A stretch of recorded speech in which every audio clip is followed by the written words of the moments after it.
All right, Ian, we have a Patreon poll. Patreon.com/CU podcast. You go, you sprinkle a little money on the screen, and you get what? You do what? You throw coins at your screen? You get a full video podcast. You get bonus bits that Ian can shame me about on Twitter while we're talking about it. Apparently, absolutely. Go ratio Ian's. Just tweet, takes 2 please. seconds. Yeah. Okay. I remember that too. Bonus bits. Oh right. Poll topics. A writing. And this poll topic. Hangouts. A hangout once a month. We gotta do a hangout. Yeah, this weekend maybe we'll do it. Yeah. Okay. In second place, hardest games we have played /beaten, 34%. Maybe Paperboy. And then in first place, Misfit games we like that aren't talked about. See, I take Misfit to be different than a hidden gem. Misfit to me means a game that maybe is just out of the ordinary and just could be weird. And that's why it's not talked about or played that much. A hidden gem is just a good game that people didn't hear about for whatever reason to me. But they can also, there's a circle there. Centric circle. Is it concentric circle? I think in terms of Misfit games that I enjoy that are very strange, one would be Money Idol Exchanger. What is this called? Money Idol Exchanger. Money Idol Exchanger. Look that up. It's a puzzle game that was... Money Puzzle Exchanger? It was called Money Puzzle Exchanger was what they called it in a U.S. release, but the actual original name is Money Idol Exchanger. SNK game? It was on... Not SNK game, but it was on the MVS and the AES. From Face. Yep, from Face, published by Athena on the PlayStation. So why is this a Misfit game? Because it's a puzzle game about changing coins. So it's just a weird concept. All the puzzle pieces are different yen denominations, and you match them up to create bigger amounts and clear the screen. Oh, you shoot it from the bottom yeah. Like Puzzle Bobble? Yeah, or Bust a Move? essentially. Oh, okay, that's interesting. But you don't angle it or anything. Yeah, it's a really, really fun game. Oh, you don't angle it? No, you just slide left and right and shoot upwards instead of angling like Puzzle And Bobble. you make change. Yeah, and it causes chain reactions as well. Oh, I like that. Yeah. So, for example, if there's like a 5-cent piece, you shoot You get five 5-cent pieces together, and it's going to turn into a 25-cent piece. Two 25-cent pieces together turn into a 50-cent piece. So they transform into the larger denominations? Yes. Okay, then they eliminate the large. What's the largest denomination? I can't remember what it gets up to. I think $1. Okay, that's interesting. It is. It's a shitload of fun. Really good time. Love the game. It's got a whole series of characters and a story that I never understood, but it's... There's a story? Yeah, there's a story to it. Like all good puzzle games, there's a story mode. And then as far as other Misfit games, I don't actually love this one, but I feel like it needs to come up in any discussion about Misfit games, whatever that means. This is how it was phrased. Toilet Kids on the PC Engine. Toilet Kids on the PC Engine. Which I don't think I still own. That's one I never got. I have that, and that one just keeps climbing up in value, and it shouldn't climb up in value. Value because it's a crap game. Because it's a garbage game. I wish it was good. It just has a rep. But yeah, on normal mode, the enemies take way too many bullets to fucking take down. Big butt spiders and poop monsters and things like that. It's $170. It'd be like a $50 game. Yeah, I know. I think I got it for $40, and even at $40, it felt like it was too much. Who is driving up the? Why is there a run on this game? Because it's weird. That's it. It's weird. That's it. It's a Misfit game. People love Misfit games. If I went to Japan, I could probably find a store for a lot cheaper, right? Probably find it like laying around. Maybe. Any other PC Engine ones that are weird you can think of? Yeah, there's... Or it should be Misfit games. Oh, probably the Cho Aniki games. Those are the ones with the big muscle dudes. Oh, little homoeroticism. That shoot the men's beam out of the hole in their bald forehead. Yeah. The first one is actually really, really good, and it's not that... It's very weird, but, like, the focus wasn't on those dudes yet. Those dudes are options. They're, like, side characters. And they just became the game. They became the game. They became the mascot? Cho Aniki, which is the sequel for Love Cho Aniki for the PC Engine. That one's fun because it's you play as the dudes, but, like, you use, like, fighting game inputs to fire off, like, certain shots and stuff. It's very strange. Okay. But yeah, the PC Engine's got tons of them. What about you? Oh God, here comes me. Misfit games. You know what? I think The Haunting is a Misfit. The Haunting starring Poltergeist is a Misfit game. Okay. It's a weird game. It is a weird game. Why'd you? It's just a very. I haven't.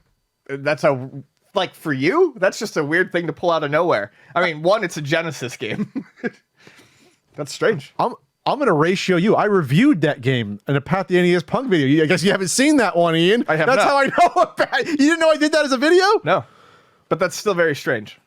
It's an odd pick for you. I'm ratioing you right now. No, that game is bizarre because it's one of the last years that EA tried to do strange things. In games like the mid '90s. I think it's like '94 it came out. And they had lots of interesting releases for the Genesis. And then that was it. That was it for interesting games.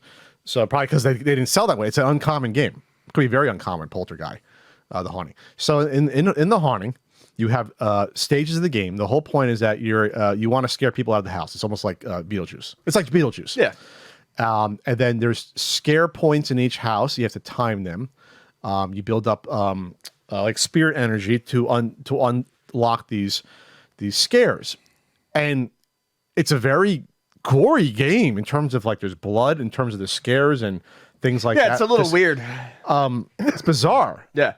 And you go around the house. It's all kind of open each house stage, and you just scare them enough to get the family. There's 4 members of the family. There's the husband and wife and the 2 kids. You get them scare out the house, and it's challenging. There's a weird like purgatory netherworld that it's like your last chance to live if you get sent down to it. You know, if you run out of like the spirit energy. I haven't played it in forever. The look on your face when I said that game is almost like I could have said anything, like the weirdest thing in the world that I just said. It was. And you had no idea I did that as a video. It's one of my, I mean, I might have. If you. No, I probably would not have remembered that ever if you put a gun to my head. Floating Frank Ghost Head? You never saw it. Sounds like I'm missing one. Holy shit. Ian, what the fuck have I been doing? I probably said, hey, Ian, I spent 80 hours in this video. You want to watch it? Oh, yeah, I'll watch it, Pat, while you're at Luna. Never watched it. All right, so check out The Haunting. And the reason I said that is because the NES, they have weird things, but nothing that weird and strange. But the NES has weird Misfit games as well. I think Wally Bear is a Misfit game, Ian. Wally Bear would be a Misfit game. Wally Bear is but is it though? The whole message is anti-Misfit. It's a weird game. I see what you mean, though. It's like the Bible games are Misfit games, even though they're supposed to be wholesome. Bible Adventures is a Misfit game. If you can use little baby Moses as a weapon and toss him around. Misfit in the way that the goody two shoes changing. No, it's baby Jesus you're throwing. Baby around. Moses. Oh, there's baby Moses. It's baby Moses. That's right. Okay, sorry. Misfit in the way that the goody two shoes kid changing the color of his shoelaces is Misfit. Okay, I consider the Bible games Misfit games. I absolutely do. They are bizarre, and any of the Color Dreams / Wizardry games are. Pesterminator is a Misfit fucking game. Yeah, the Jesus Freaks were Misfits in the 70s, I guess. So you could say the Jesus Freaks were Misfits in the 70s. You don't know about the Jesus Freak movement? No. Weird stuff, man. Look it up. They're like hippie Jesus people in the 70s. Yeah. God, hippies are the worst. They are. But let's not that. spiral me off on that one for another half an hour. Or one of the best South Park episodes when Carmen had to round up all the hippies and get them out of South Park. Anyway, so that's a Misfit game. Any of those unlicensed games are some of them are decent, but something like Little Red Hood, the HES game. It's just that's not a game that you would ever say, yeah, that's a standard sort of game. There's nothing standard about it. About that. Or any of those. Is there any Misfit? Shut off the email. Are there any Misfit Super Nintendo games that you can think of? I have a couple in my head. Headphone Jack and Dookus or whatever the fuck the name was. Dookus? Yeah. It's Mojack, isn't it? Mohawk and Headphone Jack. Mohawk and Headphone Jack.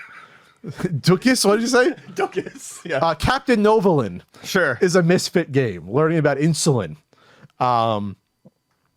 Time Cop is a Misfit game. Yes. It's actually not a horrible game. It's not. No, it's bad. I should say it's bad. It's a bad game. It's a bad game. Because it's supposed to be ones that we like, right? That's what the topic is.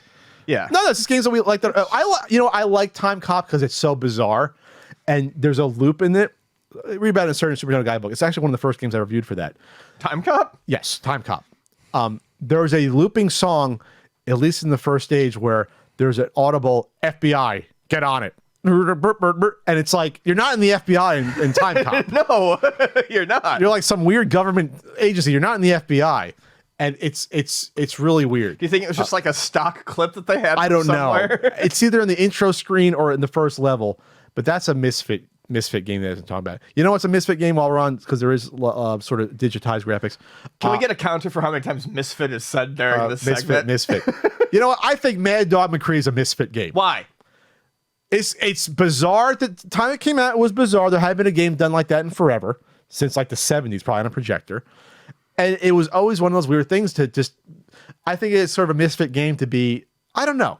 I just think there's something about that game looking back in the arcade 1 and 2 where you're a Misfit with a revolver pretending to be a cowboy. Am I really reaching here? I'm reaching. You're here. Reaching. Okay. You know what's I think we've gone long enough. You know what's a Misfit game? No. The Time Traveler game that Sega put out, the hologram game, that's a Misfit game. Okay, sure. That's a Misfit game. Speaking of, that's what I was thinking about with That's Cowboys. very weird. That's a weird. Plays like a game. Laserdisc game, but it's holograms. Very strange. Yeah, it's a little more. It's a little bit more than because you can control your character more than in a. Sure, but it's still all based on timing and input. It is, but there's more control over that character than in a Dragon's Lair. There's a lot more in terms of that. Slightly more, not a lot more than that. You know what's a Misfit game, Ian? Tom Sawyer. Adventures of Tom Sawyer. Yep, you fight dragons in the clouds in level 5. Do you really? Yeah, I definitely. Does this have anything to do with the book at all? Was that like a in the You go down a river. You go down a river? Yeah, on a raft. Did you read Tom Sawyer? When I was very young, I read Tom Sawyer and Huck Finn when I was probably 8 or 9. Well, I think we all did. Yeah, and I liked them. But I remember I have not read them since. I remember Huck Finn a lot more than Tom Sawyer. I think I do too. Tom was a dick. Yeah, from what I remember. Huck was a little Huck nicer. Finn, I seem to remember being better. And I haven't revisited any Twain, but I read Mark Twain up through my teens. Oh, really? Yeah.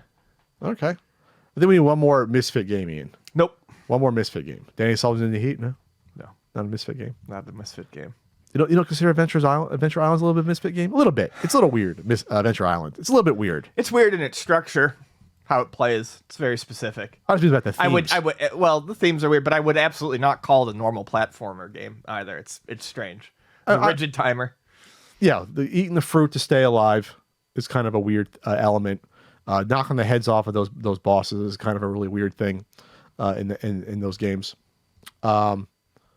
Princess Tomato is Misfit. Now I'm just looking at my shelf. I think Princess Tomato is a Misfit game. Three Stooges is a Misfit game. That's a weird game in structure and in content. And the Three Stooges are misfits themselves, aren't they? Can we agree on that? That's where we end the segment. Case closed.